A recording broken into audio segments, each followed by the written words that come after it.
Hey there! So you probably clicked on this video because you want to learn all about that bass.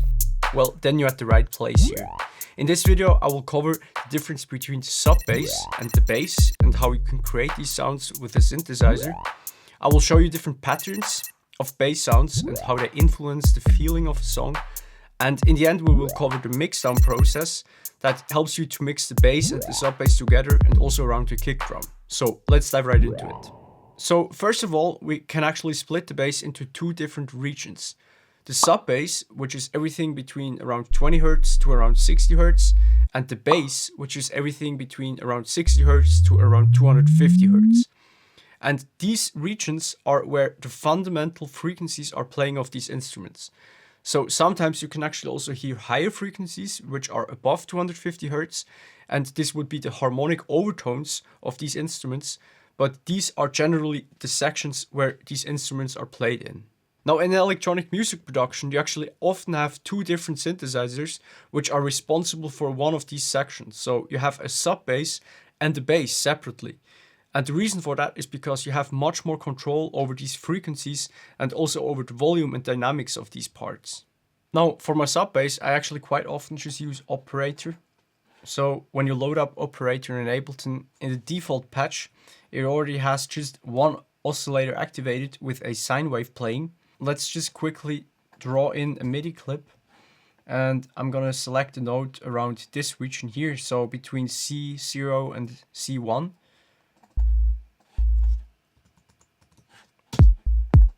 And this is now already a very basic sub bass. It just plays a simple sine wave, always in between the kick drum.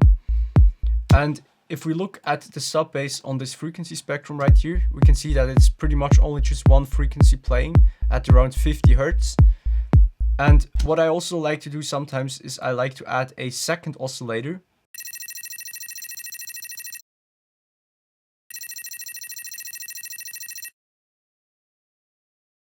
You can either just leave it at the same octave as it is, and this will just create a little bit of these overtones right here. Or what you can do is you can pitch up this oscillator by one octave, so you can go to chorus 2.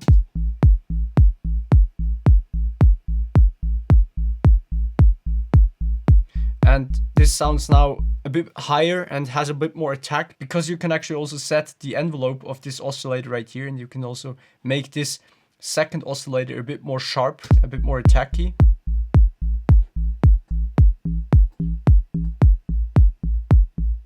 But yeah, this also really depends on the style of your music, and in some cases it might also make sense to just have a simple sine wave like that.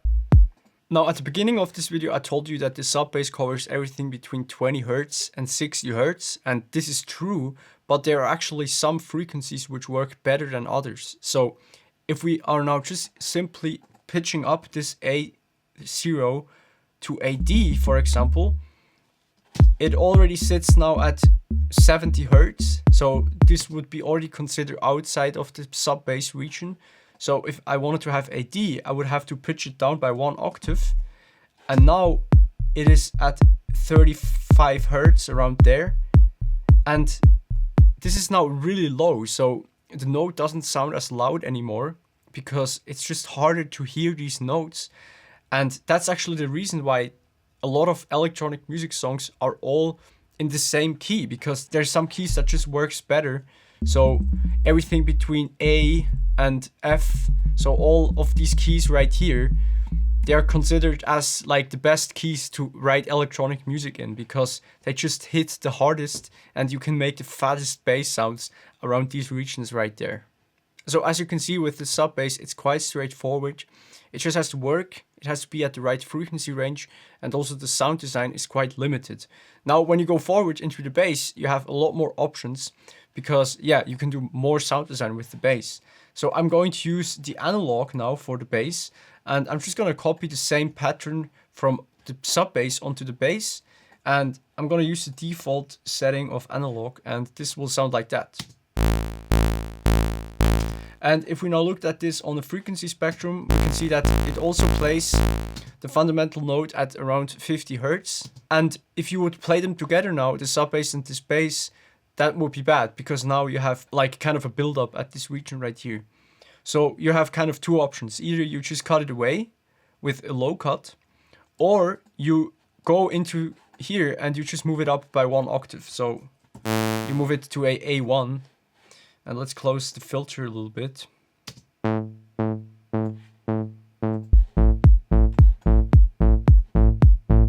And let's make it a bit attack here.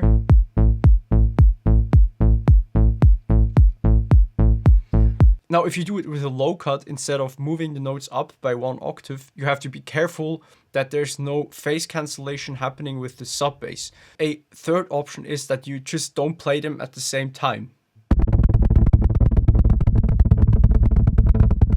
So now I just create a little bit a different rhythm for the bass, that it doesn't play exactly the same note as the sub bass.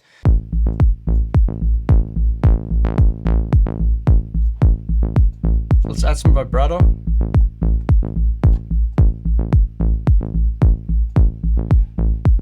So how I like to think about these two elements is, for me, the sub bass is a much more foundational element and also a much more rhythmical element, which will also kind of support the kick drum. And the bass is a much more melodic element. It still serves as this rhythmic element, but it can also be just a melody, which you listen to the song and you can remember the melody of the bass sound. So to demonstrate you these different options that you have, I prepared 3 different patterns and a chord progression. And the first pattern sounds like this.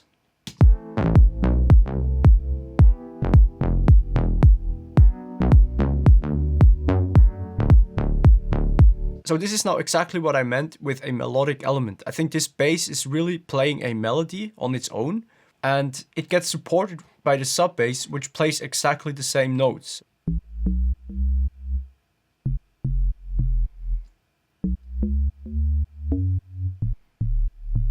And of course, this is now not optimal, because these notes, they are actually outside of that range that I told you before.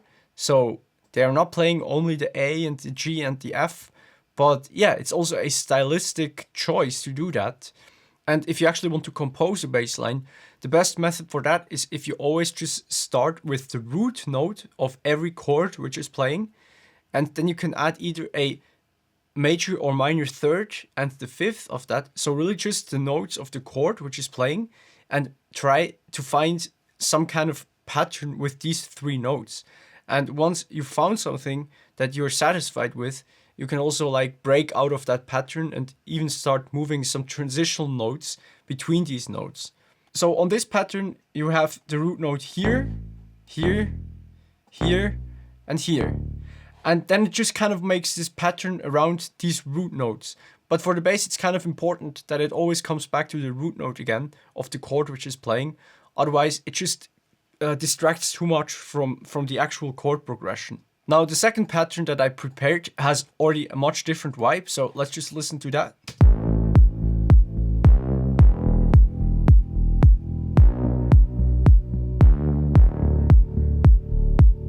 So with this pattern right here, the sub bass really acts more as a percussional element, because it always plays in between every kick drum, and the bass acts more as a melodic element. Also with these notes right here, it's really like a melody now playing.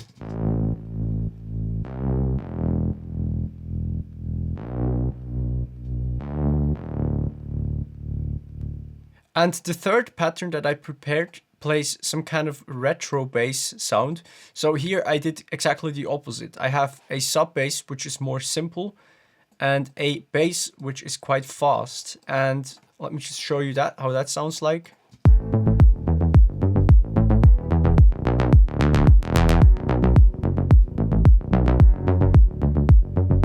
And the sub bass in this case is really just a supportive element which also plays in between the kick drums and just gives this more rhythmic feeling a little bit.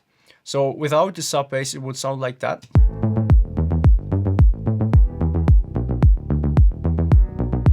And with the sub bass,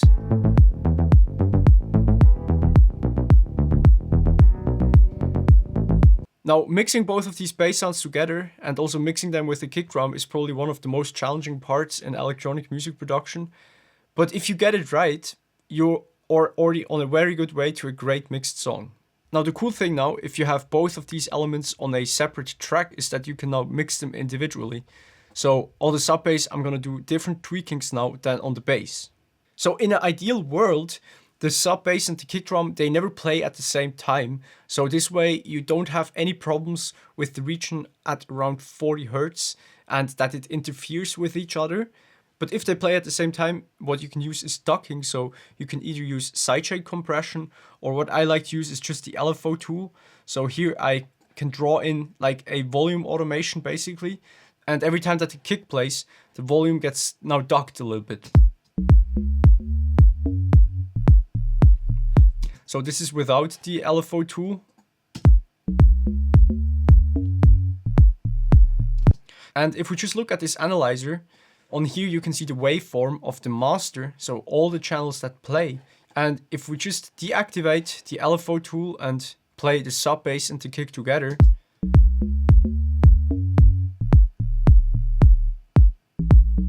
and we can see these peaks right there, which are caused by the sub bass and the kick playing together at the same time. And if you actually activate the LFO tool,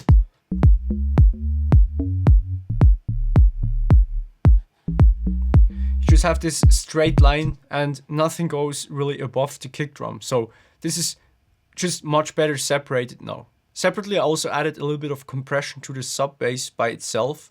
And this just makes sure that all the notes are played at around the equal volume.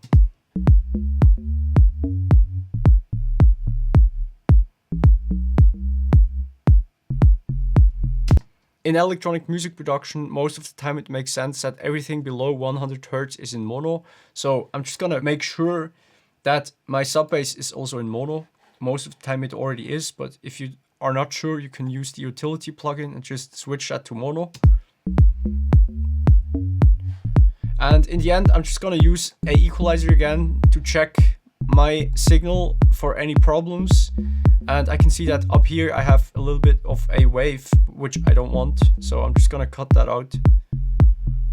Now on my bass, I did, as I explained, a low cut. Then I also have some ducking so that it actually gets ducked on the kick drum, just not as heavily as on the sub bass, because it's still okay if some frequencies go through.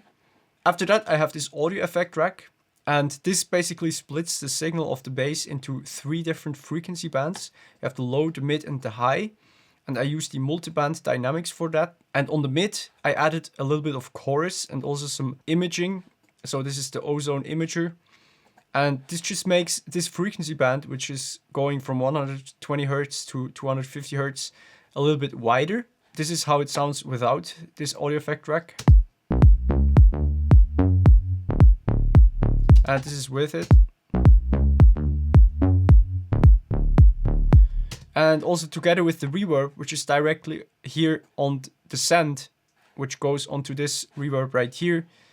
Yeah, the bass is now just much wider, but only in an area where I know that this is not going to cause any problems in the mixdown. After that, I also have a compressor directly on the channel. So this does the same as on the sub bass. It just makes sure that all the notes are about the same volume. And what you could do, because this bass is now also quite attacky, right? If you look at it again on this analyzer, you can see that sometimes you have these very sharp peaks that the compressor doesn't really catch. And what I want to do is I want to just add a little bit of a transient shaper on it. So with this tool right here, which is the Oxford Evolution, you can just say how much of the transient and how much of the body you actually want to have on your signal. And here you can just reduce the transient now a little bit. And I'm not doing that too much, otherwise I kind of lose the punch of this bass.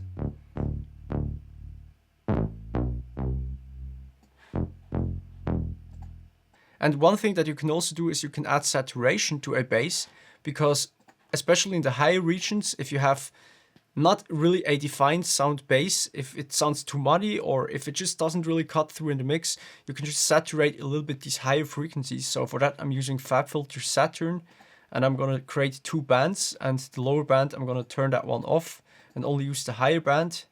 I'm gonna choose a tube saturation.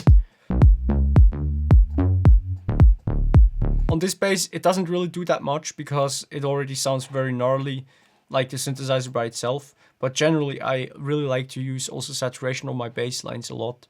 And in the end, I'm just gonna add a equalizer again to make sure that everything looks good, because what this plugin does, it also adds sometimes some weird rumbling sounds in the low end. So I'm just gonna make another low cut again to make sure that I don't have any problem.